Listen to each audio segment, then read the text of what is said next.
On the day of my wedding to the man I love, I can't express how long I've been waiting for this moment.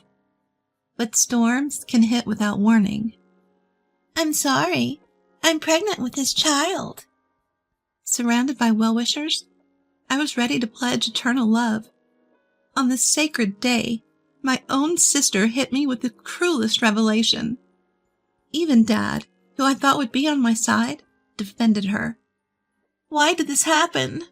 What have I ever done? As I was drowning in despair, things took a turn I could have never anticipated.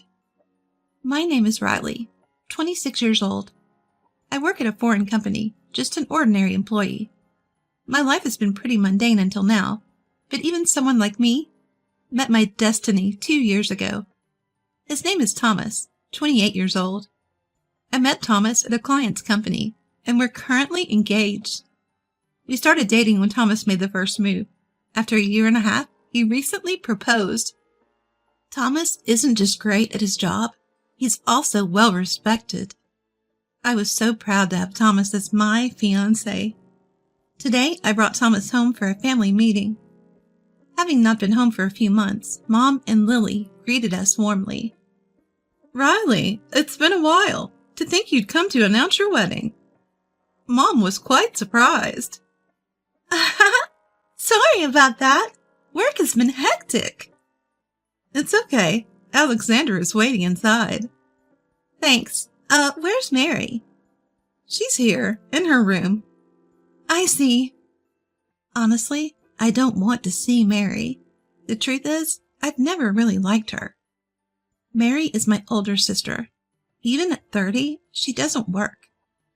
Mary has always been beautiful, and she treated others very well.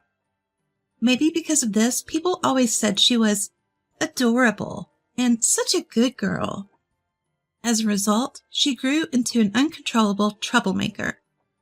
But the frustrating thing is, Mary's true nature only comes out around me. In front of our parents and relatives, she plays the role of a perfect little angel. My feelings towards Mary started to sour before I even entered elementary school. Even before that, as a child, I had my grievances with her. But one incident that stands out is my 5th birthday. On that day, my parents gave me the rabbit plushie I had wanted for so long. But right after, Mary burst into tears out of the blue. I wanted that plushie too. But Mary, didn't you say you didn't like bunnies? I do like them. You copied me. Riley, it's so unfair. No, that's not true. I've always loved bunnies. Liar. Riley, do you hate Mary that much? Mary sobbed uncontrollably, making the atmosphere tense. What made things even more complicated was that Dad, Alexander, doted on Mary excessively. Whenever Mary and I had a falling out, Dad always sided with Mary. Of course, this time was no different. Dad forcefully took the rabbit plushie I was holding and handed it to Mary. Dad, that's the one I just got. Listen, Riley, you're the younger sister. Mary comes first, so give it to her. But I've wanted that bunny for so long. We can get you another one for your birthday next year. Just bear with it this year. Fine.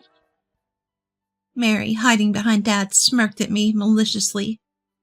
I can't forget the look on her face from that moment. It was as if her eyes were telling me, that's what you get. A few days later, I found the plushie that Mary had taken, dirty and discarded in the trash. Crying, I went to Dad, but he dismissed me, saying, You're the younger sister. Deal with it. From then on, I gave up expecting anything from my family. After that, Mary would frequently torment me, and whenever we argued, I was always painted as the bad guy. Mom always stepped in to defend me, but Dad continued to shower Mary with affection regardless. Because of Dad's incessant spoiling, Mary never held down a job and still lived a carefree life at our parents' house. She would work part-time jobs briefly, only to quit soon after, and whenever she needed money, she'd beg Dad. Each time, without reprimanding her, he'd give her an allowance. Mom grew tired of Dad's behavior and stopped intervening. Because of our past, I despised Mary and didn't want to see her. The mere thought of her causing another scene filled me with dread. Despite my anxiety, I headed to the living room with Thomas, but only Dad was sitting on the couch. Mom prepared some coffee, and the conversation shifted from casual chit-chat to talk of the wedding.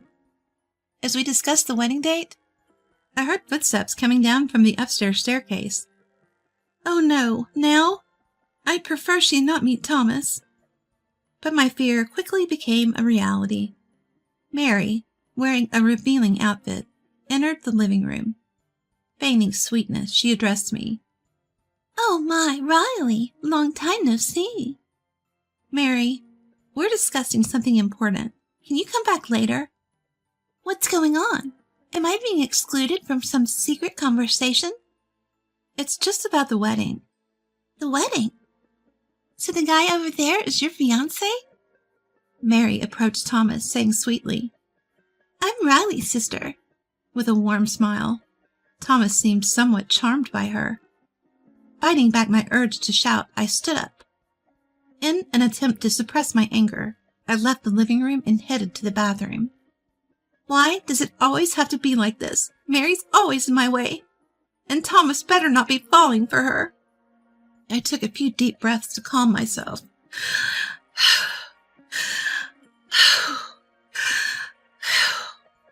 Returning to the living room, I found Mary and Thomas deep in conversation, laughing together.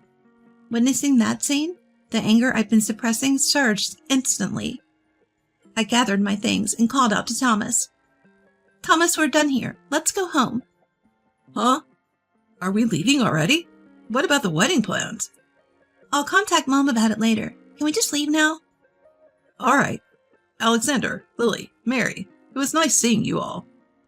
As we tried to exit the living room, Mary ran up to Thomas. Come back soon, she said, flashing a big smile. It irritated me.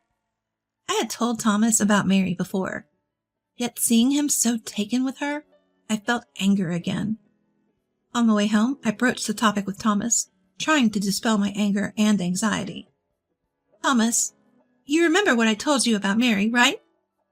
Yeah, I do. But based on our chat today, she seems nice. That's the thing.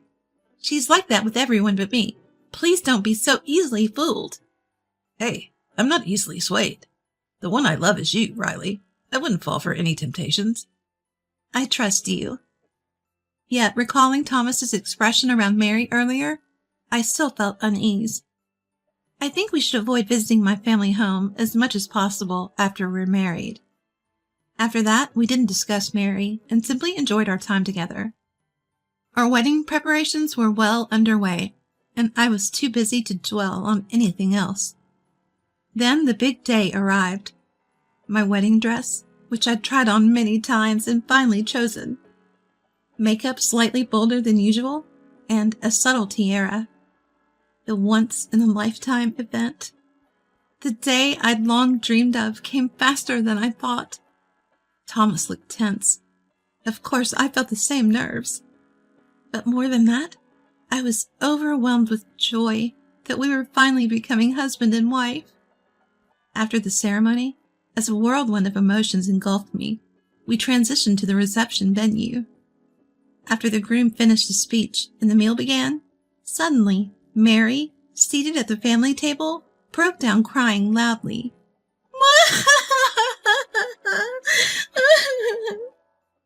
Everyone's attention was on her. When Dad asked her what was wrong, Mary dropped a bombshell. I have something to apologize to Riley for. Apologize? What are you? Riley, I'm so sorry. I'm pregnant with Thomas's child. What? I couldn't process this unexpected revelation. Yet Mary's words echoed in my mind. What did she just say? Pregnant with Thomas's child? Mary? But Thomas is my fiancé. I cautiously looked over at Thomas seated next to me. His face was pale, and he was sweating, looking down. In that moment, it hit me. What Mary was saying was true. Suddenly, my vision blurred, and I couldn't control my body. Then everything went black. How much time had passed? Coming to, I found myself lying on a sofa in the venue's waiting room. There was a slight headache. Then, Mom approached, handing me a bottle of water. Riley, thank goodness you're awake. Mom, what happened? That must have been tough, to suddenly face such a situation. Yeah. With Mom's words, the reality that Mary wasn't lying about her pregnancy hit me. It seemed like Mary had managed to take something precious from me again. Oddly, I didn't feel anger, just a deep emptiness. Before I knew it, tears began to flow, and overwhelming frustration consumed me. Mom hugged me tightly, trying to console me. Riley, it's okay. It's going to be okay, all right? Don't cry. Mom, I just... Rest for now. We'll talk about everything properly later. For the next few days, I stayed somewhere else with Mom. The thought of returning to the family home with Mary or the apartment I shared with Thomas was unbearable. A few days later, I started to feel better, and my emotions began to stabilize. Upon telling this to Mom, she decided it was time to sit down and talk with Mary and Thomas at our family home. Seeing Thomas after such a long time, he looked worn out and pale. Contrasting his appearance, Mary seemed smug and triumphant. I decided to first ask Thomas about his feelings. So what's the plan now? Well, that is... It's quite something, getting your fiancé's sister pregnant. I'm too stunned to even blame you. I'm sorry, but I love Mary. I can't marry you, Riley. I knew this was coming, but hearing Thomas's decision still stung. Sensing my emotions, Mary had a mocking grin on her face. Trying to hold back my irritation, I confronted Mary. What do you want, Mary? Well, isn't it obvious? I want to marry Thomas for our baby's sake. You're serious. You do know he was my fiancé, right? So, even after all this, you still want to marry Thomas? That's... Perhaps because Thomas chose her, Mary seemed certain she had no competition left.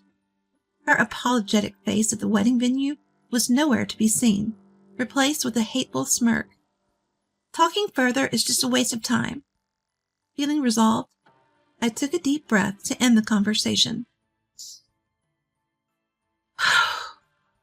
But Dad, who had been listening to our conversation, spoke up. Riley, you understand, right? Dad, what are you talking about now? You've always been told to give way to your younger sister, haven't you? What's your point? Hand over Thomas to Mary. To begin with, there's a reason he cheated on you. In that instant, something inside me snapped. All this time! Give it to the younger sister because she's younger. This is so unjust, I won't put up with it any longer. I'll get my revenge. I planned to demand compensation from Mary and Thomas and get a restraining order against Dad for past abuse. But before I could act, it was Mom who stepped forward. She stood before Mary and smiled gently. Mary, first off, congratulations on your pregnancy. Thanks, Mom. This will be your first grandchild. Grandchild? Don't make me laugh. You're no longer my daughter. What? Mom, what are you saying? How could you stoop so low as to steal your sister's fiancé and get pregnant by him? You're no better than a monster. Mary, hearing the stern tone from Mom, a side she'd never seen before, shrank back in fear. Dad, concerned about Mary, stepped in to intervene. Hey, what's gotten into you? This is hard on Mary. Hard on her? At that moment, Mom stood directly in front of Dad, gripping his shirt tightly. Enough is enough. What on earth are you talking about? What's your deal? Why are you acting like this? How can you say it's hard on Mary? Don't you see how Riley is the one truly suffering here? Calm down. Mary isn't the only one at fault here. Riley played her part in this, too. Dad kept trying to defend Mary, but Mom had had enough. She released her grip and said, "I don't ever want to see Mary again, and we're getting a divorce." What? Divorce? Yes, why would I stay in a family with someone so heartless? If you understand, then please leave. But... Am I joking? Absolutely not. Can't you see how much you've hurt Riley? And if you ever try to harm my precious daughter again, even if you're family, I won't hesitate to take you down. Got it? Mom's forceful words turned Dad's face pale, and for good reason. If he were to be kicked out, he'd have nowhere to go. Because the house, passed down from Mom's grandparents, was in her name. Dad had married into the family with wealthy landowners. But after the grandparents passed, he became more dominant, disregarding Mom's opinions. He always said, I am the one supporting this family. Probably getting too arrogant after the grandparents' passing. And he completely forgot one crucial detail. The house was inherited from the grandparents and was under Mom's name. Realizing the predicament he was in, Dad knelt before Mom, repeatedly apologizing. I was wrong. Please forgive me. I won't side with Mary again. Just don't kick me out. But Mom was resolute. She began packing Dad's belongings. Once packed, she threw his stuff outside. Here, sign the divorce papers and leave. I don't ever want to see your face again. But... Move it, or I'll take this to court. Startled by the word trial, Dad hurriedly began signing the divorce papers. He then loaded his numerous belongings into the car and left the house. Left behind in the room were Mary and my ex-fiancé, Thomas. Thomas looked overwhelmed by Mom and was trembling. How pathetic. Why did I ever consider marrying such a person? On the other hand, Mary seemed to have a smidge of arrogance left. I said to her very clearly, "You know I'll be expecting full compensation from you." "What? Compensation? We're sisters." "Excuse me? Think that matters now? You stole my fiancé. That's a fact." "But I can't believe you. I don't even have a job." Instead of apologizing, Mary was still trying to justify her actions. Seeing such a pitiful sight, I was utterly disgusted. Finally, I let loose, expressing all the resentment I'd been holding in. "Stop making excuses. Whether you work or not, I don't care. Who's to blame for all of this? It's a result of your shameless affair. And after all the trouble you've caused, you still act so self-righteous." "Wait, please. I apologize. Just please, no compensation." "Sorry, so please forgive me? You think I'm a fool?" "Who would forgive with such a shallow apology? I've put up with your crap for years, but enough is enough.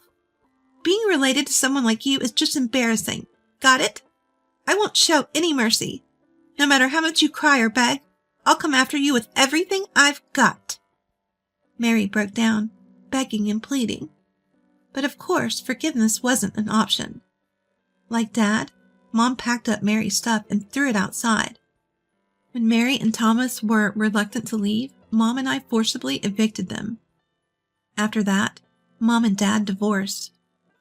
My engagement with Thomas was called off. I hired a lawyer and demanded compensation from Mary and Thomas. For Thomas, I required that he cover all the wedding expenses. Mary went into debt, and Thomas exhausted all his savings to pay the compensation. But word of Thomas's affair spread throughout his company, as colleagues were present at the ceremony.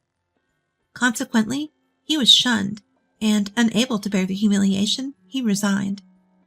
I wonder what kind of life awaits the unemployed couple, especially with a baby on the way. I don't wish ill on others, but in their case, I hope they face endless misfortunes. As for me, I moved out of the apartment I shared with Thomas and began to live with Mom. Spending time with Mom has been enriching. Surprisingly, I feel refreshed, despite the recent breakup. All thanks to Mom, who fiercely protected me. Will I ever love someone again? If I do find someone in the future, I hope there is someone who can make Mom proud.